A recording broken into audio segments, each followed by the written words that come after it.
ढाडा चीनी मिल में बवाल, 25 अज्ञात पर मुकदमा, अधिशासी अध्यक्ष ने तोड़फोड़ पर जताया खेद। ढाडा चौराहे के पास ट्रैक्टर ट्रॉली की चपेट में आने से 14 वर्षीय किशोर अभिनव यादव की दर्दनाक मौत के बाद आक्रोश बढ़ गया है और ग्राम हरपुर के कुछ लोग ढाडा चीनी मिल में घुसकर जमकर बवाल कर रहे हैं।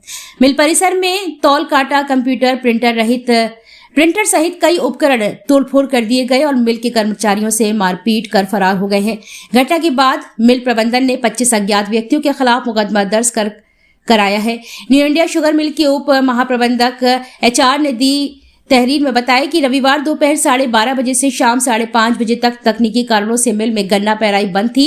इसी दौरान ढाडा 4 लेन ओवरब्रिज के पास एक किसान ने ट्रैक्टर ट्रॉली से 14 वर्षीय अभिनव यादव की मौत हो गई, जिसका मिल से कोई संबंध नहीं था। लेकिन इसके बाद 20 से 25 लोग लाठी डंडे के साथ मिल में घुसे और जमकर तोड़फोड़ की। बीच बचाव करने पहुंचे सहायक महाप्रबंधक महात्मा सिंह पर हमला किया गया, जिससे उनके दोनों हाथों में फ्रैक्चर हो गया है और वह गंभीर रूप से घायल हो गए हैं। अधिशासी अध्यक्ष की प्रतिक्रिया। ढाडा चीनी मिल के अधिशासी अध्यक्ष रवि कुमार गुप्ता ने भी घटना पर गहरा खेद जताया है। उन्होंने कहा कि मिल में काम करने वाले कर्मचारी के बेटे की मौत बेहद दुखद है, लेकिन कुछ युवकों ने कानून अपने हाथ में लेकर जो तोड़फोड़ की वह पूरी तरह गलत है। इस घटना का हमें गहरा दुख है। उन्होंने ये भी खुलासा किया कि तोड़फोड़ से पहले एक स्थानीय राजनेता बिना नंबर की गाड़ी से जबरन तौल करवा रहे थे, जिसको लेकर भी हंगामा हुआ। उसके बाद दुर्घटना की घटना ने माहौल और अधिक तनावपूर्ण कर दिया। पुलिस की कार्यवाही। थाना प्रभारी राम सहाय चौहान ने बताया कि 25 अज्ञात लोगों पर मुकदमा दर्ज कर लिया गया है। पुलिस आरोपियों की पहचान के लिए CCTV फुटेज और स्थानीय इनपुट खंगाल रही है। घटना के बाद क्षेत्र में तनाव के चलते पुलिस बल तैनात कर दिया गया है। देखिए यूपी हेड विनय सिंह के साथ कुशीनगर से ब्यूरो चीफ राम आशीष यादव की खास रिपोर्ट। आइए देखते हैं क्या कह रहे हैं अधिशासी अध्यक्ष RK गुप्ता। पहले मैं मेरा परिचय बताऊं। मैं ढाडा चीनी मिल में एग्जीक्यूटिव प्रेसिडेंट और एक तरह से कहिए तो किसानों के लिए सेवक का रूप में मैं कार्यरत हूं। कल एक श्रीमान देवेंद्र प्रताप साई जी अपना गन्ना सभी किसानों का नंबर काटते हुए बिना टोकन के और लाके और कांटे पे खड़ा कर दिया और वो VIP ट्रीटमेंट चाहते थे, लेकिन इसमें और कोई अड़चन नहीं। अड़चन यही थी कि किसान भाई जो 3-4 घंटे से यार्ड में इंतजार कर रहे थे अपने नंबर का, उनका नंबर काट के तोलना ये डिसिप्लिन नहीं है और इससे किसानों में भी आक्रोश उत्पन्न हो रहा था।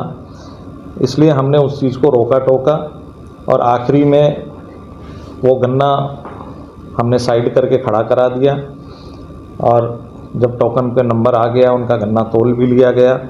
लेकिन इस तरह से डिसिप्लिन को कायम करने में थोड़ी बहुत मशक्क़त हमें करनी पड़ेगी और वो मशक्क़त की जा रही है। हमारा लक्ष्य यही है कि यार्ड में आने वाले सभी किसान भाई अपना गन्ना अपने नंबर से और इज्जतपूर्वक तोलवा सकें, यही हमारी इच्छा है। और उसका पालन करने के लिए हमें यदि थोड़ी बहुत मजबूती से फैसला करने पड़ेंगे तो हम ये फैसले निर्णय लेंगे और सभी किसान भाइयों को आदरपूर्वक सम्मानपूर्वक उनका गन्ना खरीदा जाएगा और उनके नंबर से खरीदा जाएगा। मिल में कुछ तोड़फोड़ भी हुई क्या? जी, ये एक दूसरी घटना ये है कि नेशनल हाईवे पे हाटा के नज़दीक कहीं पे एक बच्चा हमारे ही स्टाफ का, उनका नाम अच्छे लाल है और वो हरपुर के रहने वाले हैं, दुर्घटना में एक ट्रॉली से वो दब गए। 14 साल का बच्चा था। बड़ा तकलीफ़ की भी बात है, दुख की भी बात है, हमारा स्टाफ का बच्चा था। ये दुर्घटना हुई और आपको जैसा पता ही है कि हरपुर में कुछ बच्चे, उन लोगों ने वहाँ से एक मॉब बनाया, पहले हाईवे जाम किया, कुछ वहाँ हाईवे पे तोड़फोड़ करी, फिर कुछ मट्टी ढोने वाली ट्रॉलियाँ ट्रक वगैरह थे उनको तोड़ा फोड़ा, फिर हमारे यार्ड में भी तोड़फोड़ करी। वहाँ खड़े हुए ट्रकों में, कुछ ट्रॉलियों में डंडे वंडे मार दिए और ये एक भीड़, एक मॉब था। ये कहीं से कोई लगता नहीं किसी तरह से प्रायोजित था या कुछ भी था, लेकिन हाँ बच्चे हैं, अलर्टपन में उन्होंने ऐसा किया है और ये गलत भी है क्योंकि लॉ एंड ऑर्डर को अपने हाथ में लेने का किसी को भी अधिकार नहीं होना चाहिए, क्योंकि हमारे जनपद में लॉ एंड ऑर्डर का सिचुएशन बहुत ही कंट्रोल में है, काबू में है और इस तरह की घटनाएं कहीं ना कहीं विचलित करती हैं। हमने तत्काल प्रशासन को इसकी सूचना दी और सूचना देके हमने यही बताया कि इसमें हमारी चीनी मिल का कोई दोष नहीं है, नेशनल हाईवे पे कोई दुर्घटना हुई है।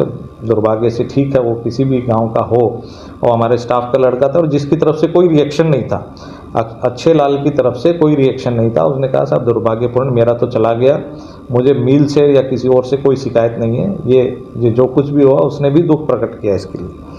देन एंड देयर एसडीएम साहब और सीओ साहब ने कार्रवाई करते हुए और काफ़ी मात्रा में फोर्स डिप्यूट की। उससे पहले वो बच्चे भाग भी गए, बाहर भी निकल गए थे, लेकिन चूँकि तोड़फोड़ और तार वार नोच दिए गए थे, तो इसलिए उसको वापस चलाने में जो 3-4 घंटे का नुकसान हुआ तो वो तो हुआ है, और उसके चलते किसान भाइयों को भी कष्ट हुआ। मैं उसके लिए क्षमा प्रार्थी हूँ कि उन्हें और इंतजार उनका लंबा हो गया। भविष्य में हम कोशिश करेंगे कि किसी भी तरह की इस तरह की पुनरावृत्ति को रोकने के लिए पर्याप्त मात्रा में सुरक्षा व्यवस्था की जाएगी। बहुत बहुत धन्यवाद।